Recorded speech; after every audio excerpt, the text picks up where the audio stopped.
Latest எபிசோடுகளை விளம்பரங்களே இல்லாமல் காணுங்கள்.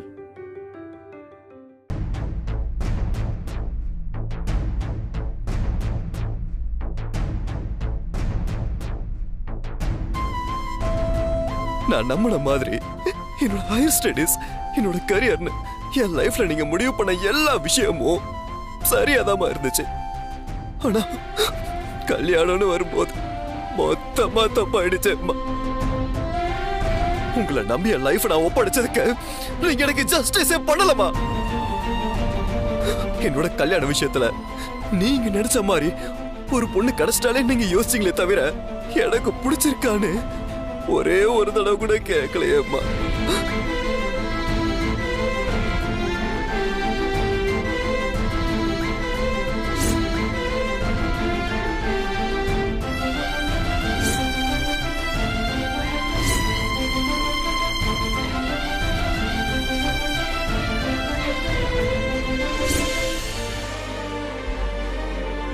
உனக்கு அங்க வரதுக்கு விருப்பம் இல்லைன்னா வர வேண்டாம். என் மகளா நீ அந்த வீட்டுக்கு வா.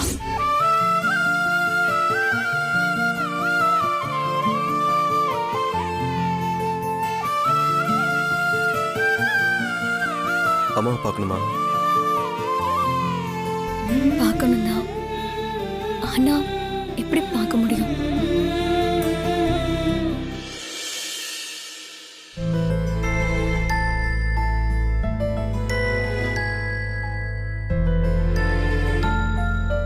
இப்ப பாரு.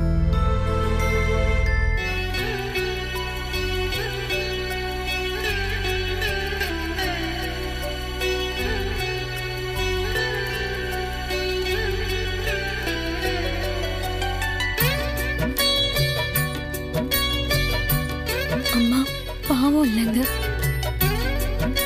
உன்னால மட்டும்தான் இப்படி பேச முடியும் வானதி. நீ தப்பு பண்ணிருக்க மாட்டேன்னு நான் ஏன் சொன்ன நீ இப்ப புரியுதா? நான் நல்லதுக்காக தான் ஸ்வேதாக்கு கல்யாணம் பண்ணி வச்சிருப்பேன்னு எல்லார்கிட்டயுமே சொல்றீங்க. ஆனா நீங்க என்கிட்ட ஏன் எதுக்குன்னு ஒரு வார்த்தை கூட கேட்கலையே. நீ நல்லது செஞ்சிருப்பான்னு நான் நம்பினதுக்கு அப்புறம் எதுக்காக கேட்கணும்? இப்ப ஏன் வருது அழற? பின்ன புருஷன் இப்படி பேசினா பொண்டாட்டி சந்தோஷத்துல அழதான் செய்வான்.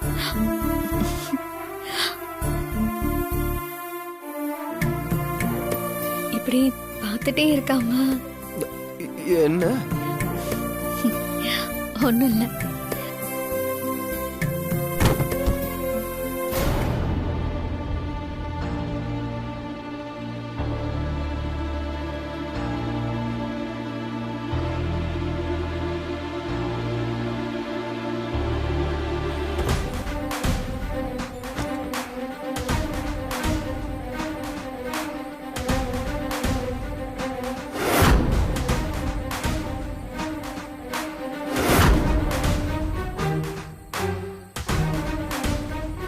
ஜீவா உள்ள வாங்க.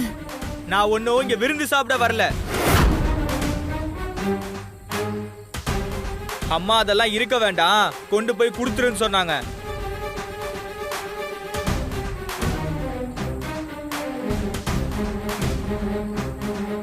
அண்ணே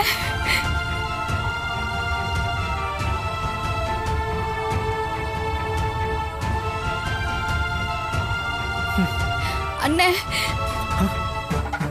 அடிச்சனா? நான் உனக்கு அண்ணனா? இன்னொரு தடவை அப்படி கூப்பிட்ட அடிச்சு பல்லகள் எல்லாம் உடைச்சிருவேன். குடும்ப கௌரவத்தை கெடுத்துட்டு என்ன வேலை செஞ்சிருக்க நீ? அண்ணா கொஞ்சம் சொல்றத கேளுண்ணே. கையெடு. அறிவுன்றது இல்ல, அப்படியே உன்னை வச்சனா? ரொம்ப தப்புங்க. விடுங்க அண்ணி, அவன் அடிச்சு கொல்லட்டும். அப்படியாவது நான் நிம்மதியா சாவுறேன்.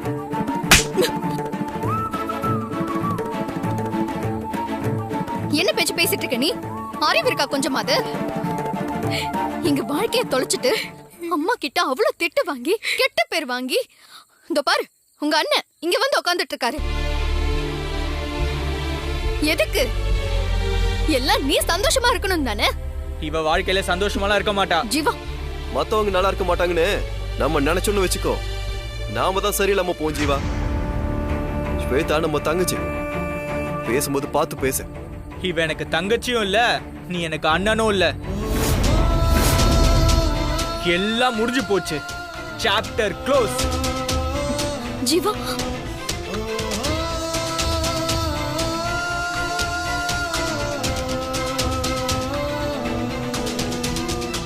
ஸ்வேதா, நான் பண்ணி வச்ச கல்யாணத்தை என் பொண்டாட்டி நல்ல விதத்துக்காக தான் பண்ணிருப்பா அப்படின்னு ஒரு காரணம் கூட கேட்காம இங்க நிக்கிறாரு உங்க அண்ணன்.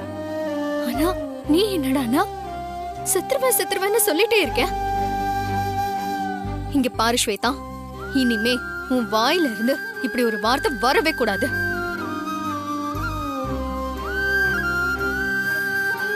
நாம கஷ்டப்படுறோம்னு தான் அம்மா அங்க இருக்க திங்ஸ் எல்லாம் இங்க கொண்டு வந்து போட்டிருக்காங்க அப்படின்னு தான் நான் நினைக்கிறேன்.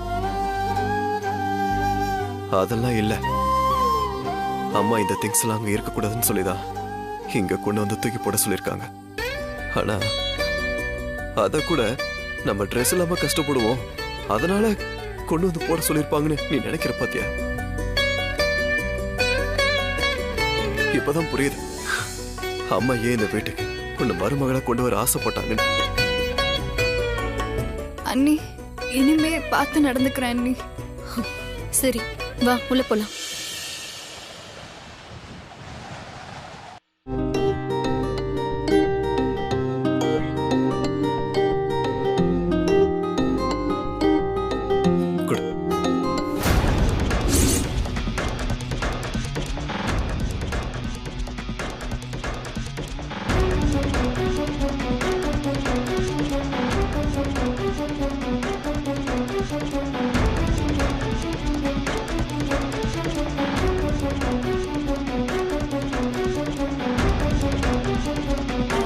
மாப்ள, ஆமா, எதையோ தேடி வந்து காணாம போன மாதிரி தேடிட்டு இருக்கீங்க. என்னங்க மாப்ள தேடுறீங்க? அம்மா, அவரை பார்த்தாலே உனக்கு தெரியல? அதான் ஆபீஸ் கிளம்புறாருமா. வழக்கம் போல ஆபீஸ் போறதுக்கு கார் எடுக்கலாம் நீங்க வந்திருக்காரு. இப்ப வாசல்ல காரை காணோன்னு உடனே கன்ஃபியூஸ் ஆயிட்டாரு போல. கார் எங்கன்னு வீட்டுக்குள்ள வந்து அவரால யார்கிட்டயும் கேட்கவும் முடியாது. பாவம், நீ சொல்லிடுமா. சொல்றேன். பின்ன நம்ம மாப்பிளைக்கு செய்யாத உதவியா? அதுங்க மாப்பிள, நம்ம வீட்ல 3 கார் இருக்குதுங்களா? அதுல ஒரு காரை உங்க அம்மா கோயிலுக்கு போகணும்னு எடுத்துட்டு போயிருக்காங்களா? இன்னொரு காரை நம்ம கம்பெனியோட ஜேஎம்டி எடுத்துட்டு போயிருக்காருங்க. என்னங்க மாப்பிள அப்படி பாக்குறீங்க? உங்க தம்பி தானங்க சொன்னேன். அப்புறம் உங்க காரை சம்பந்தியம்மா ஷெட்ல வச்சு போட்டு சொல்லிட்டாங்க. அது வேற ஒண்ணும் இல்லைங்க. இந்த குடும்பமே வேணாம், பெத்த தாயும் வேணாம், பொண்டாட்டி தான் முக்கியம்னு அவங்க முந்தானிய பிடிச்சுட்டே போனீங்க இல்லீங்களா? அப்படிப்பட்ட உங்களுக்கு கார் மட்டும் எதுக்குன்னு சம்பந்தியம்மா நினைச்சிருப்பாங்க போல இருக்கு. கார் இல்லாம நீங்க எப்படியாத்தான் ஆபீஸ் போறீங்க? ஆனா இந்த டைம்ல கால் டாக்ஸி ஆட்டோ புக் பண்ணா கூட வரதுக்கு டைம் ஆகுமே. ஏன்னா ஆபீஸ் அவர்ல பீக் டைம் இல்லையா? ஏய், நீ வேறடி. அவர் எதுக்கு ஆட்டோல போணும்? நம்ம மாப்பிள்ளையோட அந்தஸ்து என்ன, அவர் படிச்ச படிப்பு என்ன, இந்த மாதிரி உடுப்பெல்லாம் போட்டுட்டு கால் டாக்ஸிலயோ ஆட்டோலயோ போனா நல்லா இருக்காது. மாப்பிள்ள, நீங்க வேகமா ஆபீஸ் போறதுக்கு நான் ஒரு வழி சொல்றேங்க. அதோ அங்க நிக்குது பாருங்க ஒரு வண்டி.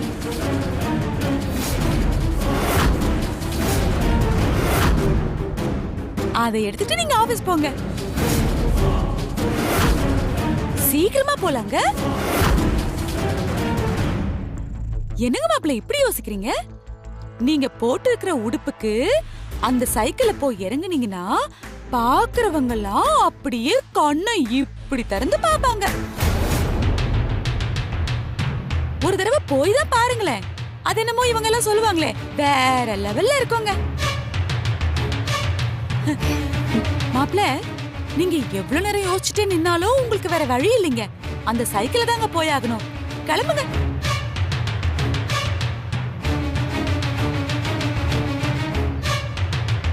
என்னத்தான் யோசிக்கிறீங்க? அதுவும் எங்க வீட்டு வண்டி தான். இருந்தாலும் பரவாயில்ல, எடுத்துக்கோங்க. அத்தை கிட்ட நான் வேணா சொல்லிக்கிறேன்.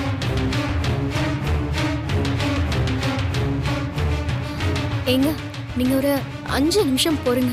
நான் பக்கத்துல போய் ஆட்டோ கூட்டிட்டு வந்துடுறேன். இல்ல வனதி, மீட்டிங்க்கு டைம் ஆச்சு. லேட்டா போனா நல்லா இருக்காது. நான் சைக்கிள்லயே போய்க்கிறேன். ஏங்க, சொன்ன கேளுங்க. ஏங்க,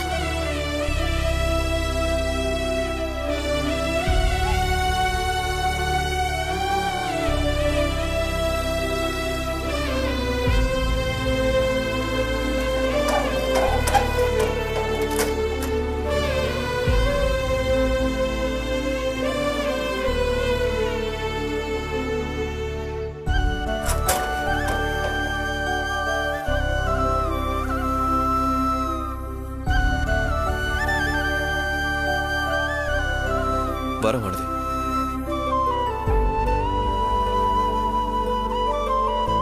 போயிட்டு வாங்க மாப்ள.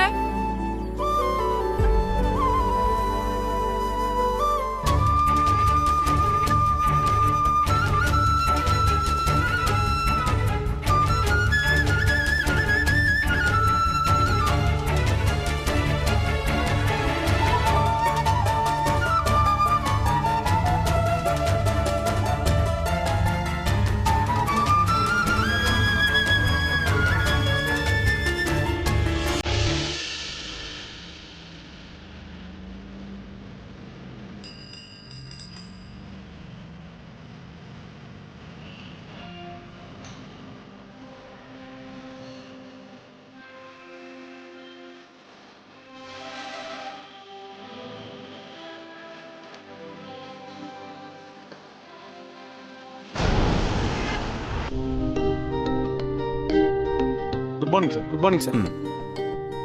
Good morning sir. 10 மணிக்கு மீட்டிங் இருந்தே. கிளைண்ட்ஸ்லாம் வந்துட்டாங்களா?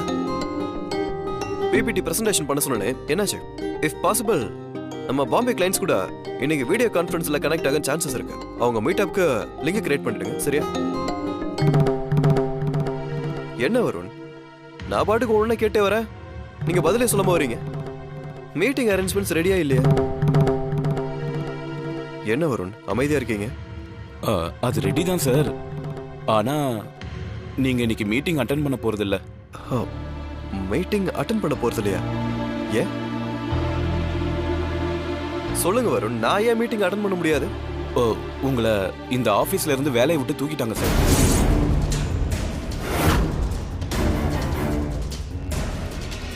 வேலையை விட்டு தூக்கிட்டாங்களா? என்ன யாரு வேலையை விட்டு தூக்குறாங்க?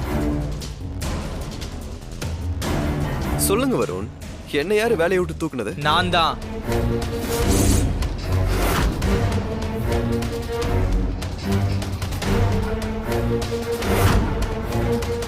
ஆனா நான் மட்டும் இல்ல, அம்மாவும். அம்மாவா? ஆமா, எங்க அம்மாவும் சேர்ந்துதான். உங்களுக்கும் எங்களுக்கும் தான் எந்த சம்பந்தமும் இல்லைன்னு ஆயிடுச்சு. வீட்டுக்குள்ளேயே சேர்க்க கூடாதுன்னு இருக்கிறவங்கள எப்படி ஆபீஸ்க்குள்ள அலோவ் பண்ண முடியும்?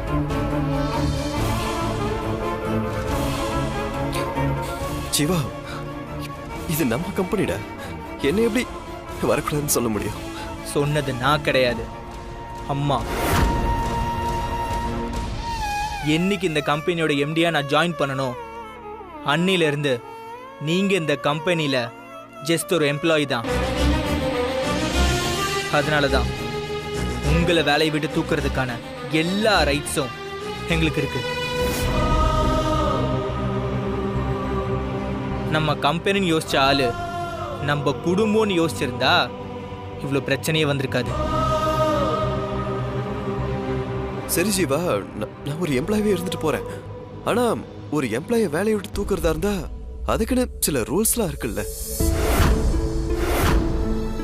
இந்த விஷயத்த எல்லாரும் இன்ஃபர்மேஷன் பண்ணி ஒரு 2 or 3 months நோட்டீஸ் பீரியட் கொடுத்துருக்கணும். நீ ஜிஎம்மாவே இருந்தாலும் நீ நினைச்ச மாதிரி யாரையும் வேலையை விட்டு தூக்க முடியாது. அதுதான் எங்க ரூல்ஸ்.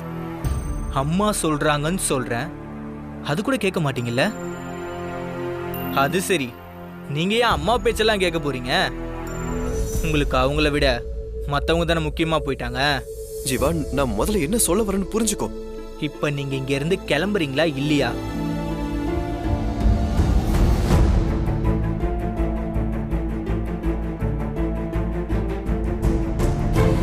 நான் போக முடியாது ஜீவா. உன்னால என்ன பண்ண முடியுமோ பண்ணிக்க. ஓ அப்படியா? இரு வரேன்.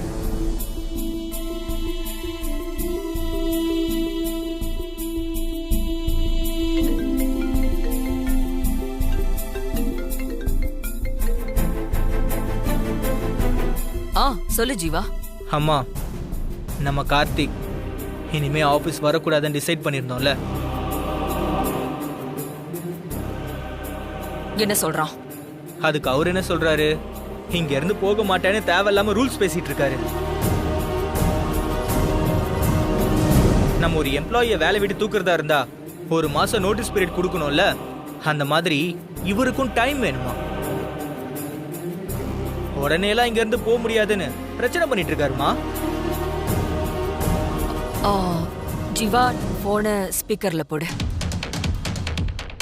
அம்மா, ஸ்பீக்கர்ல போடுன்னு சொன்னேன்.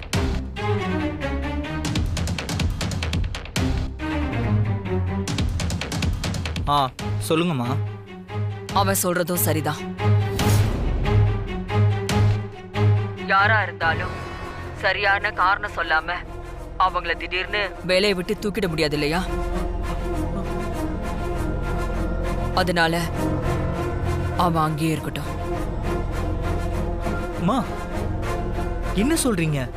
ஆனா அங்க இருக்கிற வரைக்கும் நான் என்ன வேலை சொல்றேனோ அதத்தான் அவன் செய்யணும். அதுக்கு சம்மதமான கேளு. அம்மா, நீங்க சொல்லி நான் எதுவும் செய்யாம இருந்ததில்ல. சொல்லுங்கம்மா, நான் செய்யறேன். அம்மா, அவருக்கு ஓகேவாமா? அவனுக்கு என்ன வேலை கொடுக்கணுங்கிறத நான் உனக்கு அப்புறமா சொல்றேன்.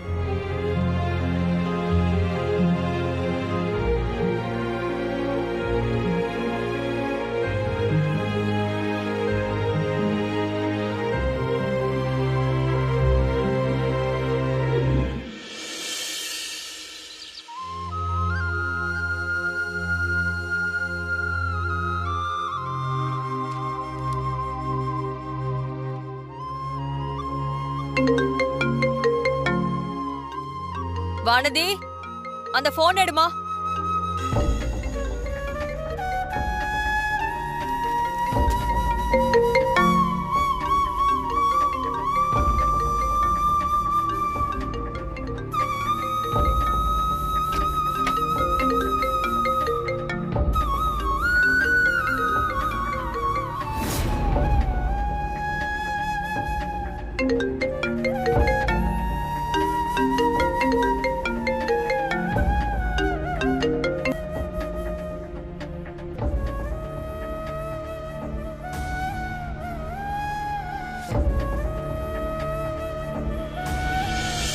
அம்மா, அவங்க ஏதோ தெரியாம வாய் தவறி கூப்பிட்டுருப்பாங்க போல. வாய் தவறி கூட அந்த அம்மா வாயில வானத்தையும் தான் வருமா? நேத்து அவ்வளோ பேச்சு பேசி ஆர்ப்பாட்டம் பண்ணி அவளை வீட்டை விட்டு துரத்தி விட்டதும் அந்த அம்மா மனசுல இருந்து ஒரேடியா இந்த ஜென்மத்தில் அவளை தூக்கி அடிச்சிருவாங்கன்னு பார்த்தா இன்னும் வானத்தை வானத்திங்கிறாங்க. அப்படின்னா இன்னும் அவன் நினைப்பு மனசுல இருக்குன்னு தானே அர்த்தம். மருமக மேல அவ்வளோ பாசம்.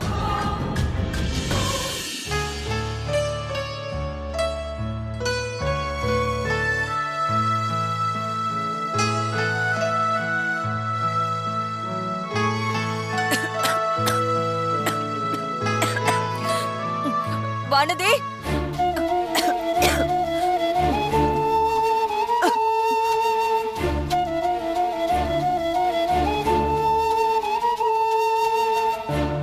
இந்த ராஜி தண்ணி குடி.